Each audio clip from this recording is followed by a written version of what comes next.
Good morning everyone. Welcome to another class of economics. Today we are going to discuss about the new chapter from the economics, that is the collection of data. നമ്മൾ first ചാപ്റ്ററിൽ introduction to statistics എന്ന് പറയുന്ന ചാപ്റ്ററിൽ നമ്മൾ സ്റ്റാറ്റിസ്റ്റിക്സിൻ്റെ meaning singular സെൻസിൽ പറഞ്ഞിട്ടുണ്ട്. The meaning of statistics in singular sense is a statistical method that is collection, presentation, analysis and interpretation of the numerical data. So we want to know about what is the word meaning of data. Data means it's a numerical information. ഒരു numerical ഇൻഫർമേഷനെയാണ് നമ്മൾ എന്തെന്ന് വിളിക്കുന്നത്? Data എന്ന് പറയുന്നത്.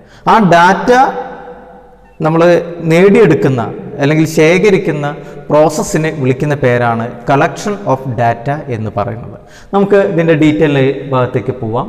First പറയുന്നത് collection of the data എന്ന് പറഞ്ഞാൽ collection, it is the process of collecting the data or information from different sources. collection of the data എന്ന് പറയുന്നത് നമ്മൾ ഇൻഫർമേഷൻ കളക്ട് ചെയ്യുന്ന പ്രോസസ്സിനെ വിളിക്കുന്ന പേരാണ്. then a place from data obtained is called the data source. എവിടെ നിന്നാണോ നമുക്ക് data ലഭിക്കുന്നത് ആ ഡാറ്റ സോഴ്സിനെ നമ്മൾ എന്തെന്ന് വിളിക്കുന്നു അല്ലേ? ആ ഏരിയനെ നമ്മൾ എന്തെന്ന് വിളിക്കുന്നു? Data source. ആ ഡാറ്റ സോഴ്സ് മെയിൻലി ഏതൊക്കെ രീതിയിലുണ്ട്? Internal source and external sources ഉണ്ട്. ഇന്റേണൽ സോഴ്സ് എന്ന് പറയുന്നത് the data prepared by the internal purposes of a firm. ഒരു ഫേമിൻ്റെയോ ഒരു വ്യവസായ സ്ഥാപനത്തിൻ്റെയോ ഒരു ഇൻഡസ്ട്രിയുടെയോ ഒരു എഡ്യൂക്കേഷൻ ഇൻസ്റ്റിറ്റ്യൂഷൻ്റെയോ അവരുടെ ആവശ്യത്തിന് വേണ്ടിയിട്ട് അവർ ഒരു ഇൻഫർമേഷൻസിനെ നിർമ്മിക്കുന്നതാണ് ഇന്റേണൽ സോഴ്സസ് ഓഫ് ഡാറ്റ എന്ന് പറയുന്നത്. ദെൻ ഡാറ്റ സോഴ്സസിനെ അടുത്തൊരു രീതിയിൽ പറയുന്നത് എക്സ്റ്റേണൽ സോഴ്സസ് ഓഫ് ഡാറ്റയാണ്. External sources of data classified into primary source, secondary source and tertiary source എന്നുള്ള രീതിയിൽ 3 ആയിട്ട് മാറ്റിയിട്ടുണ്ട്.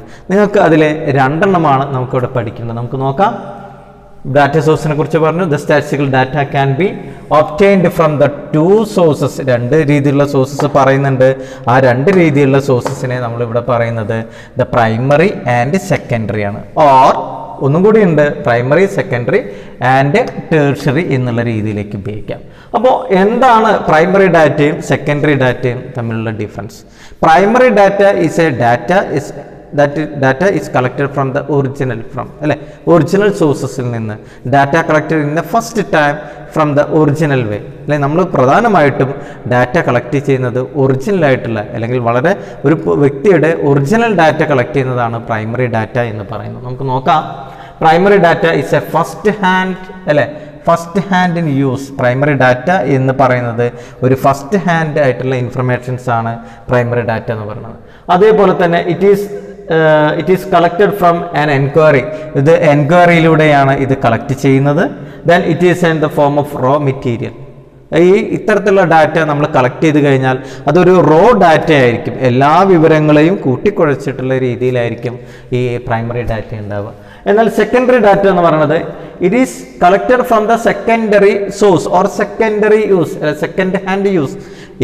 ഏതെങ്കിലും ഒരു വ്യക്തികൾ കളക്ട് ചെയ്ത് വെച്ചിരിക്കുന്ന ഇൻഫർമേഷനെ കളക്ട് ചെയ്തെടുക്കുക അല്ലെങ്കിൽ ശേഖരിക്കുക എന്നത് മാത്രമാണ് സെക്കൻഡറി ഡാറ്റയിൽ വരുന്നത്. It is collected from the published source or unpublished source. Published സോഴ്സിലോ അൺപബ്ലിഷ്ഡ് സോഴ്സിലോ, പ്രത്യേകിച്ച് ടി വിയിലോ അതേപോലെ തന്നെ നമ്മൾ പറയാം മാസ് മീഡിയാസിലോ ഇതൊക്കെ കാണുന്ന ഇൻഫർമേഷൻസ് ആണ് നമ്മൾ കളക്ട് ചെയ്യുന്നത്. അത്തരത്തിലുള്ള ഇൻഫർമേഷൻസിനെ അല്ലെങ്കിൽ നമ്മൾ സോഴ്സസിനെ published source and unpublished source എന്നുള്ള രീതിയിലേക്ക് വിളിക്കുന്നു. Then it is in the form of finished product. അല്ലേ, നമ്മൾ ഇവിടെ പറയുന്ന പ്രൈമറി ഡാറ്റ സെക്കൻഡറി ഡാറ്റ തമ്മിൽ ഡിഫറൻസ് പറയുകയാണെങ്കിൽ it is a first hand ആണ്, ഇവിടെ സെക്കൻഡ് ഹാൻഡ് ആണ്. Then here it is collected from an inquiry, it is collected from the published source. ഇത് നമ്മൾ നേരിട്ട് വിവരങ്ങൾ ചോദിച്ചറിഞ്ഞ് കളക്ട് ചെയ്യാണ്. ഇത് മറ്റ് ഏതെങ്കിലും പ്രിന്റഡ് ആയിട്ടുള്ള അല്ലെങ്കിൽ മറ്റേതെങ്കിലും ഒരു വരുന്ന ഇൻഫർമേഷനെ അതിൽ നിന്ന് നമ്മൾ കളക്ട് ചെയ്തെടുക്കുകയാണ് പബ്ലിഷ്ഡ് സോഴ്സ് എന്ന് പറയുന്നത്. It is in the form of raw material. Primary data ഒരു റോ മെറ്റീരിയൽ മോഡലാണ്. എന്നാൽ ഇത് എന്താണ്? ഒരു ഫിനിഷ്ഡ് പ്രോഡക്റ്റ് എന്നുള്ള രീതിയിലേക്കാണ് നിൽക്കുന്നത്. ഇതിനെക്കുറിച്ച് മറ്റൊരു സ്ലൈഡും കൂടിയുണ്ട്. ഞാൻ ഈ ഒരു ഭാഗം കൂടി പഠിപ്പിച്ചു കഴിഞ്ഞാൽ മറ്റൊരു സ്ലൈഡും കൂടി വെച്ചിട്ട് നിങ്ങൾക്ക് വീഡിയോ തയ്യാറാക്കി തരാം. അപ്പോൾ അതിൽ നിങ്ങൾക്ക് ക്ലിയർ ആയിട്ട് മനസ്സിലാക്കും. ദെൻ അടുത്തത് വരുന്നത് നമ്മളൊരു ഡാറ്റ കളക്ട് ചെയ്ത് കൊണ്ടിരിക്കുമ്പോൾ ആ കളക്ട് ചെയ്യുന്ന പ്രോസസ്സിനെ നമ്മൾ കളക്ഷൻ എന്ന് പറയും. അപ്പോൾ ഡാറ്റ കളക്ട് ചെയ്തെടുക്കണമെങ്കിൽ നമ്മൾ ചോദ്യങ്ങൾ തയ്യാറാക്കണ്ടേ? ആ ചോദ്യങ്ങൾ തയ്യാറാക്കുന്നതിനെ നമ്മൾ എന്താ പറയുക, പ്രിപ്പറേഷൻ ഓഫ് ദ ക്വസ്റ്റ്യനെയർ എന്നുള്ള രീതിയിലേക്ക് പറയുന്നു. ആ ഒരു ക്വസ്റ്റ്യനെയർ നമ്മൾ തയ്യാറാക്കുമ്പോൾ അത് കൃത്യമായിട്ടുള്ള ഒരു അല്ലേ, അതിൻ്റെ റൂൾസ് ആൻഡ് റെഗുലേഷൻസ് വളരെ നല്ല രീതിയിലായിരിക്കണം, ഒരു ഓർഗനൈസ്ഡ് ആയിട്ടുള്ള ഒരു രീതിയിലായിരിക്കണം, നമ്മൾ വെൽ പ്ലാൻഡ് ആയിരിക്കണം ഒരു ക്വസ്റ്റ്യനെയർ തയ്യാറാക്കുമ്പോൾ. അപ്പോൾ ഒരു ക്വസ്റ്റ്യനെയർ തയ്യാറാക്കുമ്പോൾ ഇമ്പോർട്ടൻ്റ് ആയിട്ട് ശ്രദ്ധിക്കേണ്ട ചില പോയിന്റ്സുകൾ ഏതൊക്കെയാണെന്ന് നോക്കാം അല്ലേ. What are the important qualities of A good questionnaire? The main qualities of the good questionnaires are the following. The first, should not be too long. ഇപ്പോൾ ക്വസ്റ്റ്യനെയറിൽ നമ്മളൊരു ചോദ്യാവലി, നമുക്ക് പലതരത്തിലുള്ള ചോദ്യാവലി നിങ്ങൾക്ക് ടി വിയിലും അതേപോലെ തന്നെ ഗൂഗിൾ ഫോമായിട്ടൊക്കെ നിങ്ങൾക്ക് ലഭിക്കാറുണ്ട്. അപ്പോൾ ആ ഒരു ചോദ്യം വളരെ വലിയതാണെങ്കിൽ എന്തായിരിക്കും, അത് വായിച്ച് മനസ്സിലാക്കിയെടുത്ത് ഉത്തരം നൽകാനുള്ള ഒരു മാനസികാവസ്ഥ നമ്മളിൽ കുറയാൻ സാധ്യതയുണ്ട്. അപ്പോൾ ക്വസ്റ്റ്യൻസ് എന്തായിരിക്കണം, അല്ലെ, വളരെ ഷോർട്ടായിരിക്കണം, വലിയതാവാൻ പാടില്ല, വളരെ വലിയതാവാൻ പാടില്ല. Then the series of the questions should move from general to specific. അല്ലേ, നമ്മൾ ഒരാളുടെ ബേസിക് ഇൻഫർമേഷൻസ് കളക്ട് ചെയ്ത് കഴിഞ്ഞാൽ അല്ലെങ്കിൽ ചോദിച്ചു കഴിഞ്ഞാൽ അതിൽ നിന്ന് അയാൾ പൊതുവായിട്ടുള്ള വിവരങ്ങളിൽ നിന്ന് വേണം നമ്മൾ എന്താണോ പഠന വിഷയമായിട്ട് ഉദ്ദേശിച്ചത് ആ വിഷയമായിട്ട് ബന്ധപ്പെട്ടുള്ള ചോദ്യങ്ങൾ ചോദിക്കാൻ. ഏറ്റവും ആദ്യമായിട്ട് ചെന്നിട്ട് ഇപ്പോൾ നമ്മൾ ഇങ്ങനെ നമ്മുടെ ഒരു സബ്ജക്റ്റാണ് കോവിഡുമായിട്ട് ബന്ധപ്പെട്ട് അസുഖത്തിൻ്റെ കാരണങ്ങളെ കുറിച്ച് ബേസ് ചെയ്ത് നമ്മൾ നോക്കുമ്പോൾ ഒരാളോട് നേരിട്ടാണ്ട് പോയിട്ട് ഒരു വിവരങ്ങൾ ചോദിക്കുന്നതിനേക്കാൾ അയാളുടെ ബേസിക് ഇൻഫർമേഷൻസ് ചോദിച്ചു അവരോട് കൃത്യമായിട്ട് മനസ്സിലാക്കിയതിന് ശേഷം നമ്മൾ നമ്മുടെ സ്റ്റഡി ഏരിയയുമായിട്ട് ബന്ധപ്പെട്ടുള്ള ചോദ്യം ചോദിക്കുകയാണെങ്കിൽ that is the better one. Okay, അപ്പോൾ അവിടെ ശ്രദ്ധിക്കുക, the series of the question should be move from general to specific. The question should not be ambiguous. They should able to respondent to answer quickly, correctly and clearly. ഒരു അവ്യക്തത അല്ലെങ്കിൽ കൃത്യത അല്ലെങ്കിൽ നമ്മൾ പറയില്ലേ, നമ്മൾ ക്വസ്റ്റ്യൻസ് നമ്മൾ തയ്യാറാക്കുമ്പോൾ അത് മറ്റുള്ളവർക്ക് വായിച്ചാൽ എളുപ്പം മനസ്സിലാവണം. പക്ഷേ ഇത്തരത്തിലുള്ള ടൈപ്പ് അല്ലെ ആംബിഗ്യൂസ് ക്വസ്റ്റ്യൻസ് ഒന്നും ആവരുത്. അപ്പോൾ ക്വസ്റ്റ്യൻസ് എന്തായിരിക്കണം, വളരെ ഈസി ആയിട്ട് റെസ്പോണ്ടൻറ്റിന് ആൻസർ പറയാൻ കഴിയുന്നതായിരിക്കണം, വളരെ കറക്റ്റായിട്ടും ക്ലിയർ ആയിട്ടും മനസ്സിലാകുന്നതായിരിക്കണം ഒരു ക്വസ്റ്റ്യനെയർ ഉണ്ടാവേണ്ടത്. This question should not use the double negative. നമ്മൾ ഒരു നെഗറ്റീവ് രീതിയിലുള്ള ടൈപ്പായിട്ടുള്ള ചോദ്യങ്ങൾ ചോദിക്കാൻ പാടുള്ളതല്ല. ഉത്തരങ്ങൾ പറയുകയാണെങ്കിൽ പോസിറ്റീവായിട്ട് അവരോട് ചോദിക്കുക, അതിന് പോസിറ്റീവായിട്ടുള്ള രീതിയിൽ അല്ലെങ്കിൽ അവരുടെ മറുപടി എന്ത് തന്നെ ആയിക്കോട്ടെ, നമ്മൾ ക്വസ്റ്റ്യൻസ് തയ്യാറാക്കുമ്പോൾ വളരെ കൃത്യമായിട്ടും അല്ലെങ്കിൽ ഒരു പോസിറ്റീവായിട്ടുള്ള ചോദ്യങ്ങളെ ചോദിക്കുക, അല്ലാതെ ഒരു നെഗറ്റീവ് മീനിങ്ങിൽ വരുന്ന ചോദ്യങ്ങൾ ചോദിക്കരുത്. Then the question should not leading the questions which give the clue about how to answer. അല്ലേ, suppose we are asking some questions related to their family background or the social conditions. അതെന്തായിരിക്കണം, നമ്മൾ ആ social condition നോക്കുമ്പോൾ നമുക്ക് അവർക്ക് കൃത്യമായിട്ട് അവർക്കൊരു income, social condition ആകുമ്പോൾ നമ്മൾ ഇൻകം, ഹെൽത്ത്, എഡ്യൂക്കേഷൻ തുടങ്ങിയ ഏരിയകൾ ഉണ്ടായിരിക്കും. അപ്പോൾ അത്തരം ഏരിയകൾക്ക് ഉത്തരം പറയാൻ അവർക്കൊരു ക്ലൂ കിട്ടുന്ന രീതിയിലുള്ള ചോദ്യങ്ങളായിരിക്കും നമ്മൾ കൂടുതലായിട്ട് ഉപയോഗപ്പെടുത്തേണ്ടത്. പിന്നെ അതേപോലെ the question should not leading to the questions അല്ലേ, നമുക്ക് സോറി ഞാൻ പറഞ്ഞതിൽ ചെറിയുന്നുണ്ട്. The question should not be leading the questions which give clue about how to answer അല്ലേ. അപ്പോൾ ഈ ഒരു പോയിന്റും കൂടി അതാണ് അർത്ഥമാക്കിയിട്ടുള്ളത്. Then the question should be precise and clear, വളരെ ചുരുങ്ങിയ രൂപത്തിലും വളരെ ക്ലിയർ ആയിട്ട് നേരത്തെ പറഞ്ഞതുള്ള ആ രീതിയിൽ തന്നെയാണ്. Then question should include both opponent and close ended questions. അപ്പോൾ ഓപ്പണൻറ്റഡും ക്ലോസ് എൻഡഡും ആയിട്ടുള്ള ക്വസ്റ്റ്യൻസ് ആണ് കൂടുതലായിട്ടും എന്ത് ചെയ്യുന്നുണ്ട്, കൂടുതലും അതിൽ ഇൻക്ലൂഡ് ചെയ്യേണ്ടത് എന്നുള്ള രീതിയിൽ പറയുന്നു. അപ്പോൾ open ended questions and close ended questions എന്താണെന്നുള്ളത് നമുക്ക് മറ്റൊരു ഇതിൻ്റെ ഭാഗമുണ്ട്, ആ ഭാഗത്തെ ഡീറ്റെയിൽ ആയിട്ട് നമുക്ക് പഠിക്കാം. Then mode or methods of data collection. Data collect ചെയ്യേണ്ട മെത്തേഡ്, നമ്മൾ പ്രൈമറി ഡാറ്റ കളക്ഷൻ, ഇപ്പോൾ നമുക്ക് പറയാം പ്രൈമറി ഡാറ്റ പറഞ്ഞു, സെക്കൻഡറി ഡാറ്റ പറഞ്ഞു. പ്രൈമറി ഡാറ്റ കളക്ട് ചെയ്യേണ്ട ഇമ്പോർട്ടൻ്റ് ആയിട്ടുള്ള മെത്തേഡുകൾ എന്തെല്ലാം എന്നുള്ള രീതിയിൽ നോക്കാം. ഫസ്റ്റ് അതിൽ പറയുന്നത് personal interview method. Personal interview method എന്ന് പറഞ്ഞാൽ നമ്മൾ ഒരു വ്യക്തിയോട് നേരിട്ട് ചോദ്യങ്ങൾ ചോദിച്ച് കളക്ട് ചെയ്യുക അല്ലേ. ഇപ്പോൾ ഇവിടെ പറയുന്നത് this method is used when the researchers has assess all the members. The main merits and demerits of the methods are the following. അപ്പോൾ ഒരു വ്യക്തിയോട് നമ്മൾ വിവരങ്ങൾ നേരിട്ട് ചോദിച്ചറിയുന്ന രീതിയാണ് ഏതെന്ന് പറയുന്നത് പ്രൈമറി ഡാറ്റ എന്നുള്ള രീതിയിലേക്ക് വരുന്നത്, പേഴ്സണൽ ഇൻ്റർവ്യൂ മെത്തേഡ് എന്ന് പറയുന്നത്. ഇതിൻ്റെ അഡ്വാൻറ്റേജസ് എന്ന് പറഞ്ഞാൽ ഹയസ്റ്റ് റെസ്പോൺസ് റേറ്റ് ആണ്. നമ്മളൊരു പേഴ്സണൽ അല്ലെങ്കിൽ പേഴ്സണൽ ഇൻ്റർവ്യൂ നടത്തുമ്പോൾ പലപ്പോഴും അദ്ദേഹത്തിന് എന്ത് ചെയ്യുന്നു, വളരെ ഈസി ആയിട്ട് നമുക്ക് ആൻസർ അല്ലെങ്കിൽ അവർക്ക് ഉത്തരം പറയാൻ റെസ്പോൺസ് റേറ്റ് വളരെ കൂടുതലായിരിക്കും. Allows all type of questions, നമ്മൾ പേഴ്സണൽ ഇൻ്റർവ്യൂ ടൈപ്പ് ഇതിൽ ഏത് ക്വസ്റ്റ്യൻസ് നമുക്ക് ഉൾപ്പെടുത്താം. And better for using open ended questions നമുക്ക് കൂടുതലായിട്ട് അതിൽ ഉൾപ്പെടുത്താനായിട്ട് കഴിയും. ദെൻ ഡിസഡ്വാൻറ്റേജസ് എന്നുള്ള രീതിയിലേക്ക് വരികയാണെങ്കിൽ മോസ്റ്റ് എക്സ്പെൻസീവ് ആണ്. അതേപോലെ അല്ലെ നമ്മൾ primary data personal interview data അല്ലെങ്കിൽ രീതിയിൽ ഡാറ്റ കളക്ട് ചെയ്ത് വരാൻ കുറേ സമയമെടുക്കുന്നു. അതേപോലെ തന്നെ ധാരാളം ചിലവ് വരുന്നു. Then more time taken, possibility of influence the respondent. അപ്പോൾ ഡാറ്റ കളക്ട് ചെയ്യുന്ന വ്യക്തികൾ നമുക്കറിയാം 3 പേഴ്സൺസാണ് യഥാർത്ഥത്തിൽ വരുന്നത്. Investigator, enumerator and respondent. The organization which conducted the survey, that is investigator.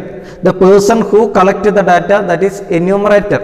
The person who gave the reply, that is respondent. അങ്ങനെ 3 important ആയിട്ടുള്ള അല്ലെങ്കിൽ ആൾക്കാരെ കുറിച്ച് നമ്മളിതിൽ പഠിക്കേണ്ടതുണ്ട്.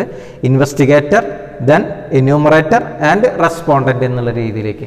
അപ്പോൾ ഇവിടെ possibility of the influence the respondent. ഇപ്പോൾ ഈ primary personal interview method data collect ചെയ്യുമ്പോൾ ആ ഇൻവെസ്റ്റിഗേറ്റർ ഓർ എന്യൂമറേറ്റർക്ക് റെസ്പോണ്ടൻറ്റിനെ എന്തെങ്കിലും ഇൻഫ്ലുവൻസ് ചെയ്യാൻ സാധിക്കും എന്നുള്ളത് ഇതിൻ്റെ ഒരു ഡിസ്അഡ്വാൻറ്റേജ് ആയിട്ട് മാറുന്നു. അടുത്തത് നമ്മൾ മെയിൽ ക്വസ്റ്റ്യനെയർ എന്ന് പറയുന്നത് we are preparing the questionnaire and send to through the post to the those who are giving the answer. ആരാണോ ആൻസർ അല്ലെങ്കിൽ ആരാണോ നമുക്ക് റിപ്ലൈ പറയാൻ ആഗ്രഹിക്കുന്നത് ആ അദ്ദേഹത്തിന് അയച്ചു കൊടുക്കുക എന്നതാണ് ഇതിൽ മെയിൽ ക്വസ്റ്റ്യനെയർ എന്ന് പറയുന്നത്. The data in a survey are collected by mail. Such method of the database of collection is called mail the questionnaire.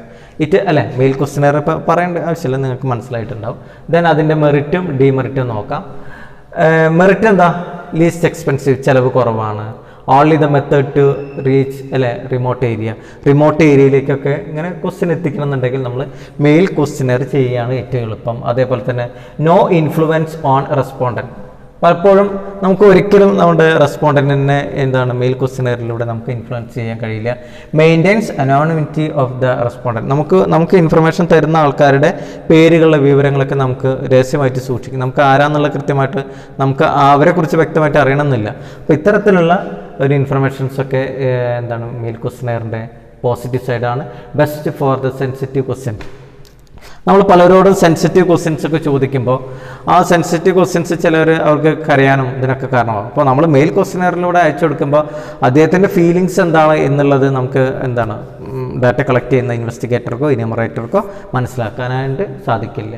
Then ഡിസഡ്വാൻറ്റേജിലേക്ക് വരുമ്പോൾ cannot be used by the illiterate, അല്ലെങ്കിൽ എഴുതാനും വായിക്കാനും അറിയാത്ത ആൾക്കാർക്ക് ഇത് ഉപയോഗിക്കുന്നത് വളരെ ബുദ്ധിമുട്ടാണ്. Long response times. പലപ്പോഴും ഇത് നമ്മൾ ക്വസ്റ്റ്യൻസ് ഒരു വ്യക്തിക്ക് അയച്ചു കൊടുത്തു കഴിഞ്ഞു, അദ്ദേഹം അത് വായിച്ചു നോക്കി കുറേ സമയം എടുത്തിട്ടായിരിക്കും ചിലപ്പോൾ റിപ്ലൈ തരിക. അപ്പോൾ ലോങ് റെസ്പോൺസ് റേറ്റ് ടൈമാണ്. Do not allow the clarification to ambiguous questions. ഇപ്പോൾ എന്തെങ്കിലും ഒരു ക്വസ്റ്റ്യൻസ് വായിക്കുന്ന ആൾക്കാർക്ക് മനസ്സിലായില്ല, അപ്പോൾ അത് പറഞ്ഞ് മനസ്സിലാക്കി കൊടുക്കുന്നതിന് മെയിൽ ക്വസ്റ്റ്യനെയർ മെത്തേഡിലൂടെ ഒന്നും എളുപ്പം സാധ്യമല്ല അല്ലേ. അതേപോലെ തന്നെ റിയാക്ഷൻസ് കനോട്ട് ബി വാച്ച്ഡ്. നമുക്ക് ഓരോ ആ ചോദ്യം വായിക്കുന്ന ആളുടെ റിയാക്ഷൻസ് ഒന്നും വായിക്കാൻ കഴിയില്ല. അടുത്തതാണ് ടെലിഫോൺ ഇൻ്റർവ്യൂ. നമുക്ക് പേഴ്സണൽ ഇൻ്റർവ്യൂ മെത്തേഡിലൂടെ ഡാറ്റ കളക്ട് ചെയ്യുന്നതിൻ്റെ ഏകദേശം ഒരു അടുത്ത രീതിയിൽ വരുന്നതാണ് ടെലിഫോൺ ഇൻ്റർവ്യൂ. ടെലിഫോണിലൂടെ വിവരങ്ങൾ കളക്ട് ചെയ്തെടുക്കുക. അപ്പോൾ അതിൻ്റെ പോസിറ്റീവ് സൈഡ് ചിലവ് കുറവാണ്. Relatively less influence on the respondent, അല്ലെങ്കിൽ റെസ്പോണ്ടൻറ്റിന് അധികം ഇൻഫ്ലുവൻസ് നേരിട്ട് ചെലുത്തുന്ന ഇൻഫ്ലുവൻസിൻ്റെ അത്ര ഇതിൽ വരില്ല. ഹൈലി അല്ലെങ്കിൽ റിലേറ്റീവ്ലി ഹൈ റെസ്പോൺസ് റേറ്റ്. ഡിസഡ്വാൻറ്റേജിലേക്ക് വരുമ്പോൾ limited use, reactions cannot be watch, the possibility of the influence on the respond. അപ്പോൾ ഇത്രയും പോയിന്റുകളാണ് നമ്മൾ പ്രൈമറി ഡാറ്റ കളക്ട് ചെയ്യേണ്ട മെത്തേഡിൽ ഇമ്പോർട്ടൻ്റ് ആയിട്ട് വരുന്നത്. അതിൽ personal interview method, then telephone interview method, mail questionnaire method, ഇവയെക്കുറിച്ച് നമ്മൾ ഡിസ്കസ് ചെയ്ത് കഴിഞ്ഞു. ദെൻ നമ്മളൊരു ഡാറ്റ കളക്ട് ചെയ്യും അല്ലെങ്കിൽ മെയിനായിട്ട് ഇറങ്ങുന്നതിന് മുൻപ് അതിൻ്റെ ഒരു പൈലറ്റ് സർവേ, ഒരു ട്രയൽ സർവേ നടത്തണം. അപ്പോൾ ട്രയൽ സർവേനെ നമ്മൾ വിളിക്കുന്ന പേരാണ് പൈലറ്റ് സർവേ എന്ന് പറയുന്നത്. നോക്കാം. Pilot survey, when the questionnaire is ready is advisable to conduct a tryout with the small group of population is known as the pilot survey. ഒരു സ്മോൾ പോപ്പുലേഷൻ അല്ലെങ്കിൽ സ്മോൾ ഗ്രൂപ്പിൻ്റെ അടുത്ത് എന്ത് ചെയ്യാം, നമുക്ക് ഇൻഫർമേഷൻ കളക്ട് ചെയ്യുന്നത് പലപ്പോഴും എന്താണ് വളരെ ഉപകാരമായിരിക്കും. കാരണം നമ്മുടെ ക്വസ്റ്റ്യനെയറിൽ എന്തെങ്കിലും തെറ്റുകളുണ്ടോ, റെസ്പോൺസ് എങ്ങനെയുണ്ട് എന്നുള്ളത് നമുക്ക് ഇൻവെസ്റ്റിഗേറ്റർക്കോ എന്യൂമറേറ്റർക്കോ കൃത്യമായിട്ട് മനസ്സിലാക്കുന്നതിന് ഒരു പൈലറ്റ് സർവേ നടത്തുന്നത് വളരെ ഇമ്പോർട്ടൻ്റ് ആണ്, അല്ലെങ്കിൽ വളരെ നല്ലതാണ്. അപ്പോൾ പ്രീ ടെസ്റ്റ് എന്താണ് പൈലറ്റ് സർവേൻ്റെ പ്രത്യേകത എന്താ? It's A pre testing of the questionnaire. ഇതിൻ്റെ അഡ്വാൻറ്റേജ് ആർ ദ ഫോളോയിങ്. അപ്പോൾ ഇതിൻ്റെ പ്രീ ടെസ്റ്റിംഗ് ഒരു നമ്മൾ തയ്യാറാക്കിയ ക്വസ്റ്റ്യനെയർ നല്ലതാണോ ചീത്തയാണോ എന്നുള്ളത് നമുക്ക് ടെസ്റ്റ് ചെയ്യുന്നതിന് പൈലറ്റ് സർവേ വളരെ ഉപകാരം ചെയ്യുന്നുണ്ട്. Then it help us to assess the suitability of the questionnaire. അല്ലേ, നമുക്ക് ഇവിടെ ഇതിൽ പറഞ്ഞ പോലെ നമ്മൾ pilot survey to help us to assess നമ്മുടെ ക്വസ്റ്റ്യനെയറിൻ്റെ സ്യൂട്ടബിലിറ്റി എന്താണെന്നുള്ളത് നമുക്ക് അസസ് ചെയ്യാനും to help us to identify the drawbacks of such a questionnaire. നമ്മുടെ ക്വസ്റ്റ്യനെയർ തയ്യാറാക്കിയതിൽ എന്തെങ്കിലും ഷോർട്ട് കമ്മിങ് ഉണ്ടോ, എന്തെങ്കിലും പ്രശ്നങ്ങളുണ്ടോ, എന്തെങ്കിലും ബുദ്ധിമുട്ടുകളുണ്ടോ എന്നുള്ളത് ഈസിയായിട്ട് മനസ്സിലാക്കുന്നതിന് വേണ്ടി നമുക്ക് എന്ത് സഹായിക്കുന്നുണ്ട്? പൈലറ്റ് സർവേ സഹായിക്കുന്നുണ്ട്. Then it helps to calculate the survey cost and time. നമുക്ക് എത്ര സമയം ചിലവരുന്നു, എത്ര ചിലവ് വരാം, എത്ര സമയം എടുക്കും എന്നുള്ളതൊക്കെ നമുക്ക് ഒരു കൃത്യത കിട്ടുന്നതിന്, ഒരു ആക്യുറസി കിട്ടണമെന്നുണ്ടെങ്കിൽ pilot survey is very very important one. Then to help us to pre-testing of the questionnaire, we are preparing the different types of questions. To test the questions, we are using the pilot survey. That is better for the conducting the survey. അല്ലേ, നമ്മൾ data collect ചെയ്യുന്നതിന് വളരെ ഉപകാരമായിട്ടുള്ളതാണ് ഇത്തരത്തിലുള്ള pilot survey എന്ന് പറയുന്നത്. Then നമുക്ക് അടുത്തത് നമ്മൾ സർവേ കണ്ടക്ട് ചെയ്യാൻ പോകുന്നു, അല്ലെങ്കിൽ നമ്മൾ കളക്ഷൻ ഓഫ് ദ ഡാറ്റയാണ് എന്ന ചാപ്റ്ററാണ് ഡിസ്കസ് ചെയ്യുന്നത്. അപ്പോൾ അതിൽ നമ്മൾ ഡാറ്റ നമ്മൾ രണ്ട് തരത്തിലുണ്ട് കളക്ട് ചെയ്യുന്ന പ്രോസസ്സിൽ. നമുക്ക് പറയാം സെൻസസ് മെത്തേഡും ഉണ്ട് ആൻഡ് സാമ്പിൾ മെത്തേഡും ഉണ്ട്. അപ്പോൾ സെൻസസ് മെത്തേഡ് എന്ന് പറയുന്നത് എന്താണ് എന്നുള്ളത് നോക്കാം. ഇറ്റ്സ് എ കംപ്ലീറ്റ് എന്യൂമറേഷൻ എന്ന് പറയാം. Census or complete enumeration, A survey which include every element of the population is called the census method എന്ന് പറയുന്നു. സെൻസസ് മെത്തേഡ് എന്ന് പറഞ്ഞു കഴിഞ്ഞാൽ ക്ലിയർ ആണ്. നമ്മുടെ ഏരിയയിലെ survey which include every element of the population is called census or complete enumeration. ഇത് fill in the blanks ആയിട്ട് പരീക്ഷയ്ക്ക് വരാൻ സാധ്യതയാണ്. In India, census are conducted by the Registrar General of India. ഇന്ത്യയിൽ സെൻസസ് കണ്ടക്ട് ചെയ്യുന്നത് registrar general of ഇന്ത്യയാണ്. In India, census which are carried out every 10 years. നിങ്ങൾക്ക് അറിയുന്ന കാര്യമാണ്, ഇന്ത്യയിൽ ഏകദേശം 10 വർഷം കൂടുമ്പോഴാണ് നമ്മുടെ സെൻസസ് കണ്ടക്ട് ചെയ്യുന്നത് എന്നുള്ളതുണ്ട്. The last census of India was held in 2000. അല്ലേ, ഇപ്പോൾ 2011 കഴിഞ്ഞു, ഇനിയിപ്പോൾ അടുത്ത 2021 ഇപ്പോൾ പുതിയ സെൻസസ് നടന്നുകൊണ്ടിരിക്കുകയാണ്. Then, according to the 2011 census, India's population is 121 crores.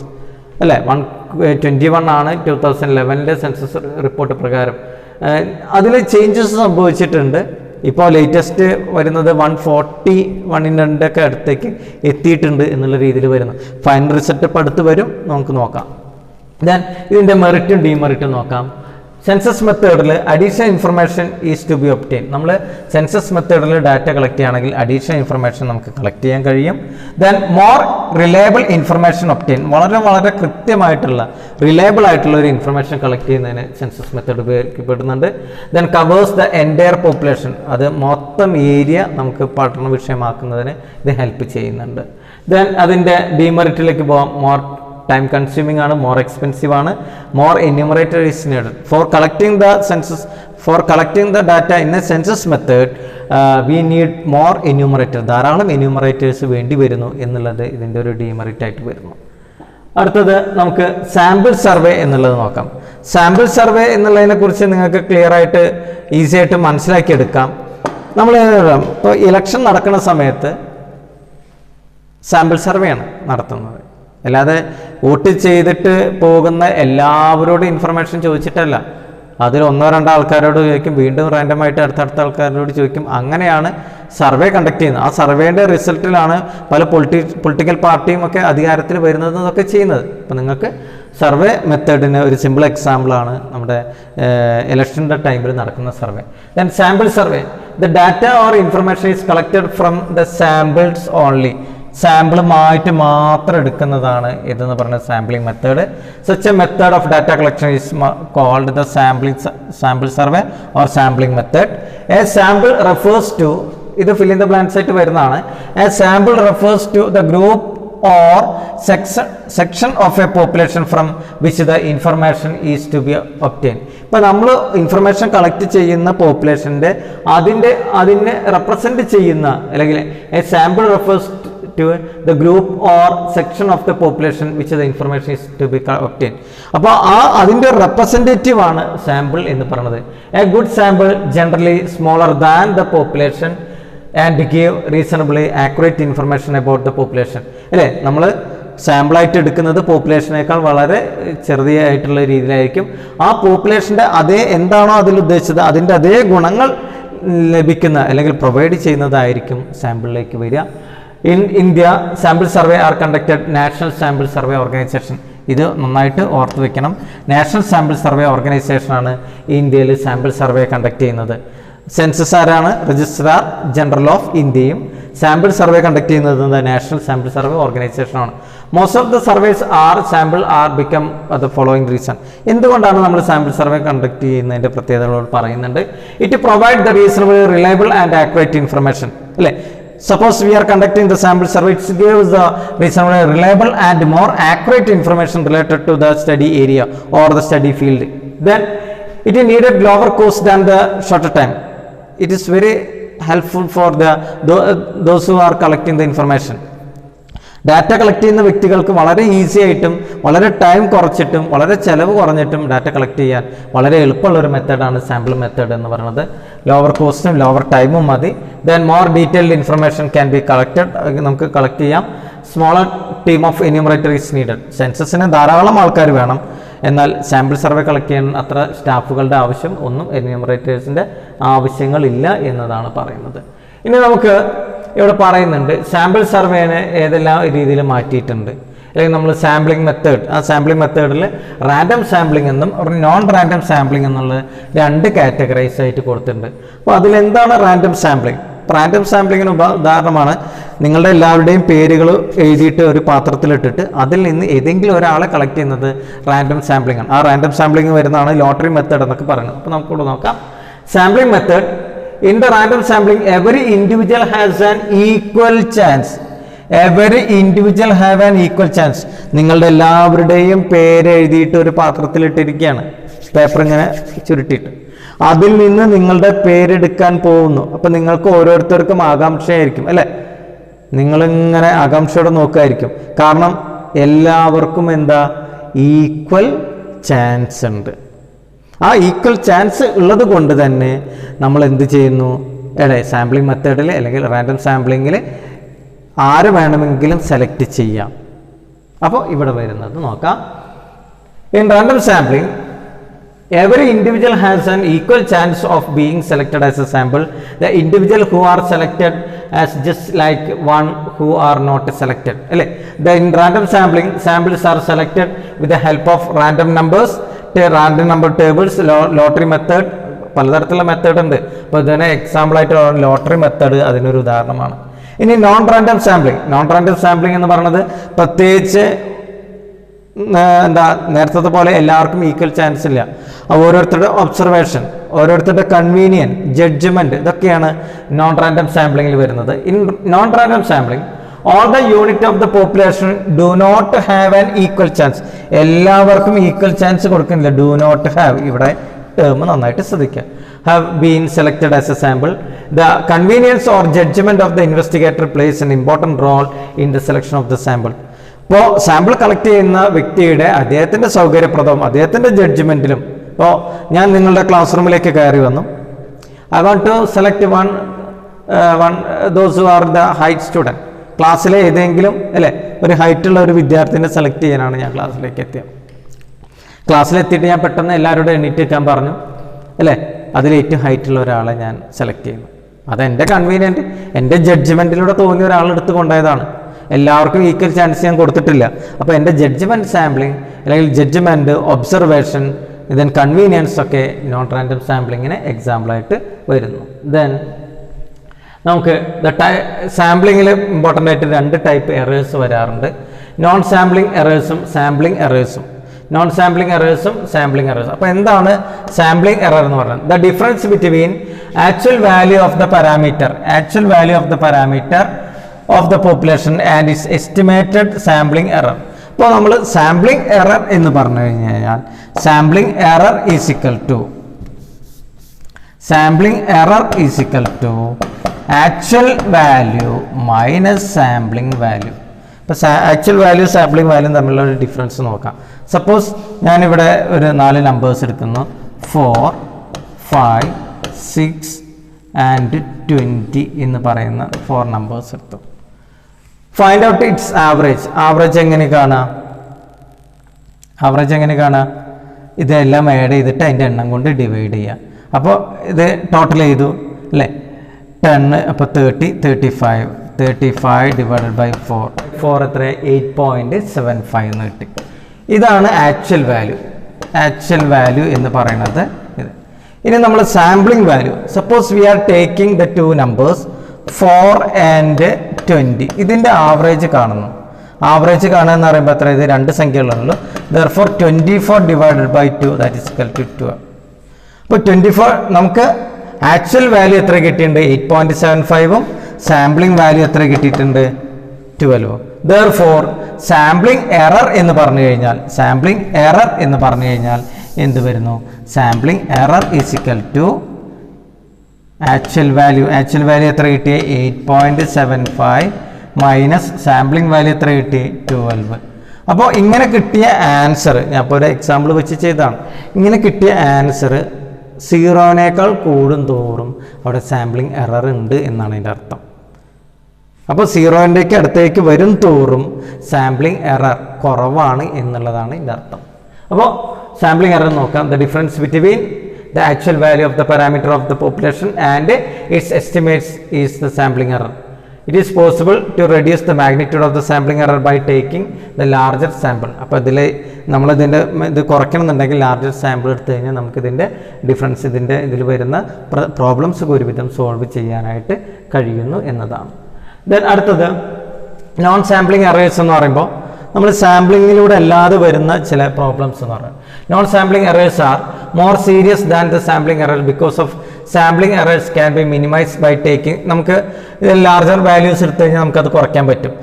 It is difficult to minimise the non sampling error even taking the large sample. Some of the non sampling errors ഇവിടെ കൊടുക്കാം. Errors in the data acquisition, data നേടിയെടുക്കുമ്പോഴുള്ള അല്ലെങ്കിൽ data collect ചെയ്തെടുക്കുമ്പോഴുള്ള problems. This type of errors arises from the recording of the incorrect response. നമ്മൾ incorrect റെസ്പോൺസൊക്കെ നമ്മൾ എന്ത് ചെയ്യുന്നുണ്ട്, record ചെയ്തെടുക്കുമ്പോൾ ചിലപ്പോൾ എന്ത് ചെയ്യുന്നുണ്ട് ഡാറ്റ അക്വിസിഷനിൽ പ്രോബ്ലം സംഭവിക്കാം. Then non-response errors. It occurs if the interviewer is unable to contact a person listed in the sample. നമ്മൾ സാമ്പിളിൽ നിന്ന് കുറച്ച് ആൾക്കാരെ ലിസ്റ്റ് ചെയ്തിരുന്നു. ഈ ലിസ്റ്റ് ചെയ്ത ആൾക്കാരെ നമ്മൾ സാമ്പിൾ കളക്ട് ചെയ്യുന്ന ആൾക്കാർ നേരിട്ട് പോയിട്ട് കളക്ട് ചെയ്യാൻ പറ്റിയിട്ടില്ലെങ്കിൽ അവിടെ എന്ത് പ്രോബ്ലം സംഭവിക്കാം, നോൺ റെസ്പോൺസ് എറർ അല്ലേ, നോൺ റെസ്പോൺസ് എറർ എന്ന് പറയുന്ന ഒരു പ്രോബ്ലം അവിടെ സംഭവിക്കാം. Then sampling bias. Sampling bias occurs when the investigator perform bias in the selection of the sample. ഇപ്പോൾ ഒരു ഇൻവെസ്റ്റിഗേറ്റർക്ക് പ്രത്യേക ചായ്വ് ഏത് ആൾക്കാരോടുണ്ടെങ്കിൽ അതിനനുസരിച്ച് അദ്ദേഹം ഡാറ്റ കളക്ട് ചെയ്തെടുക്കുള്ളൂ. അതിന് നമുക്ക് അപ്പോൾ അങ്ങനെ ഒരു പ്രോബ്ലം വരുന്നതാണ് സാമ്പിളിംഗ് ബയസ് എന്ന് പറയുന്ന രീതിയിലേക്ക് വരുന്നത്. അപ്പോൾ ഇത്രയും ഇൻഫർമേഷൻസ് ആണ് ഇതിലുള്ളത്. മറ്റൊരു സ്ലൈഡ് ഞാൻ നിങ്ങൾക്ക് നേരിട്ട് എന്ത് ചെയ്യാം, ക്ലാസ്സിലൂടെ ലൈവ് ക്ലാസ്സിലൂടെ ക്ലിയർ ആയിട്ട് പറഞ്ഞ് മനസ്സിലാക്കി തരാം. Okay, thank you.